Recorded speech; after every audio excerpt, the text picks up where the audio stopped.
split this video up into 3 parts. So you had part 1 earlier. This is part 2 of my rundown on some college rugby stuff. Part 2 of 3. Second part of 2 for about the men. Part 3 will be about the women. So, would they come together? Well, I think if they did, you'd see a bunch of teams drop out of the NCR D1 thing and go into a D1 AA scenario, because you've got teams that would not make the spring playoffs. That's one thing. You've got NCR, which says you must have fall playoffs, which they're not going to do in the West Coast. So you're going to continue to have this split, which is essentially geographical, right? If you look at the conferences that are NCR D1 only, they are, with one significant exception, they're in cold weather states. Significant exception is the South, the Southern Conference, and I tell you what, a couple of things change here and there, that's going to move. In my opinion, I think it's logical for them to move at some point. Meanwhile, you've got Rugby East, which goes in cold weather all the way down to warm weather, mid-Atlantic states, stuff like that. They're hybrid. Hybrid also Big Ten, but the rest of it, West Coast, warm weather. And I think, I know, Colorado. Colorado can get very warm. Utah can get very warm. Then it gets really cold, and then it gets warm again. But that's kind of how we see it. West. It's my west. Your west would be here, right? West versus kind of northeast, something like that. I don't think that's going to change. We do find a merge at the very top is if the championship, really, it comes down to the championship, is something that matters, and playing sevens for many months doesn't matter as much. And that you saw that move with Mount St. Mary's and Mary Washington. You might see that move with a couple of others. And then I think it's also leadership who provides what certain coaches want. We are also seeing shifts on the D1 AA level. I didn't really mention Texas because what's happened is the Red River D1A conference is essentially merged with Lone Star, which is D1 AA conference. They're all going to play each other pretty much. Lone Star had some sort of lower division teams.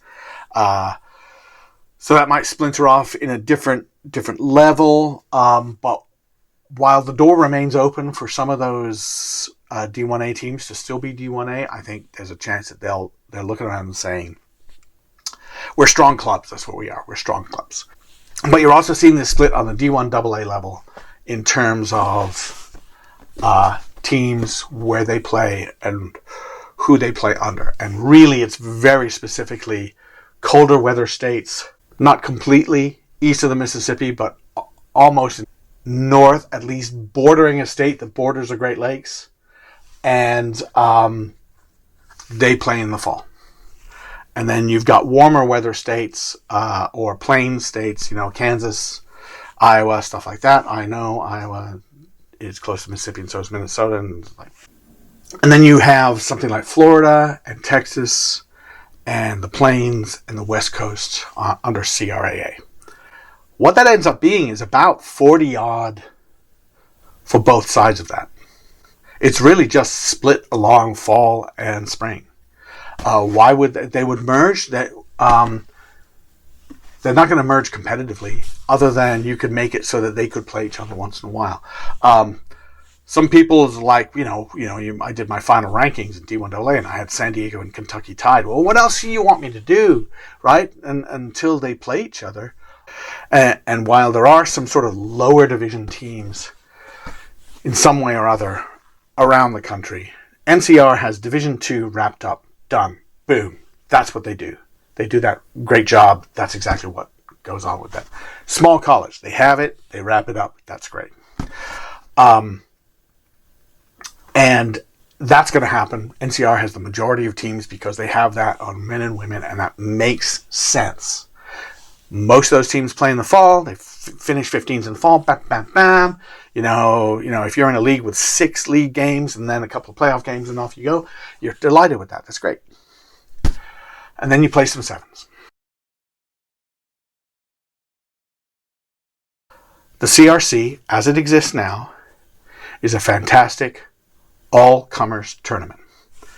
Every division is welcome.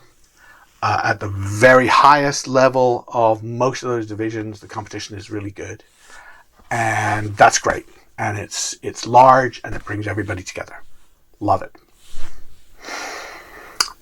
It's also not the best 7s tournament for everybody. Their Division 1 club men's is kind of okay because people were pushed in to be in the premier knockout round. So even though it was only, I think it was 10 teams in CRA's D1AA 7s on the West Coast and in Bellingham, Washington, that was actually a pretty good tournament in terms of the level of play and all that stuff. Was it a massive event? No. Was it really good for the teams that played in terms of the level of competition and stuff like that and enjoyability? Yeah. The other thing where CRA got it right, women's Premier 7s, bringing in the D1 Elite teams and the NIRA teams together, the NCAA teams playing that tournament. Probably the best women's collegiate 7s tournament I've ever seen. The women's club 7s that was at the same time in Houston, that was fine, and I enjoyed it, but that wasn't the place for it. And I think it would make more sense to have the women's club and the men's D1AA together and do that all together, because that defines things, right? High level, club level. Club level is still really good players, right? Still talent, right? Where CRA dropped the ball, clearly. They're supposed to have a D1A tournament. They didn't have one. They were going to have it in South Carolina, and then they moved it at the request of a couple of teams. Then those teams didn't really get behind it. So what are you going to do about that? They canceled it. So that has to be fixed. I run the 7s at the same weekend as the 15s final and say, look, we assume you in the 15s final, you're not going to have a team here. Oh, well. But everybody who lost a quarterfinal and everybody who didn't get into that, and everybody, for that matter, who lost a round of 16, so that's 12 teams right there, and everybody who thinks, yeah, I don't think we're going to make the playoffs in 15s, but we still got some players, right? You plan to go to the same place on the same weekend. Everybody's planning to go there. You could get 24 teams in that tournament easy. Well, maybe not easy, but you could get 24 teams if you, like in a few weeks, said that's what we're doing. In the end, it comes down to money. If you are just a member of NCR, you're not a member of USA Rugby. You pay dues to NCR, you don't pay dues to USA Rugby. And as a result, USA Rugby says you don't get certain things that USA Rugby provides. You don't get their insurance, you do get NCR's insurance. And for the life of me, I can't really tell the difference, but whatever. But you also don't get, say, membership pricing on certification stuff. They try to stop referees going there. Don't think that really succeeds. But also, if you're selected for, or potentially selected for a national team, like a national under-20 team, you got to pay dues to USA Rugby. You've got to go pay them. And that has happened, right? Generally, though, you're more likely to get a look if you're already on a team that pays dues. And there are a number of teams that pay dues to both. Not really in small college and Division 2, but in Division 1 AA and Division 1 NCR, a lot of those teams pay dues to NCR and USA Rugby. Why? It's so they don't have to worry about playing anybody. They can play a USA Rugby team membership team, and they don't have to worry about it because they've paid dues. That's the big thing for USA Rugby. They basically say if you're not a member of USA Rugby and you play a USA Rugby member team, they can't prevent it. But what they can do is say you're not going to be covered in insurance. So that's kind of the stumbling block. So what has happened is we have a bunch of teams, several dozen teams that pay about $2,000 to $2,500 more a year, maybe more, maybe up to $4,000 more a year because they double register. So that can be fixed if NCR becomes a member organization of USA Rugby. And how do they do that? They have to take some of their dues that they collect and send them to USA Rugby. And here's the thing. There's not really much of a negotiation there.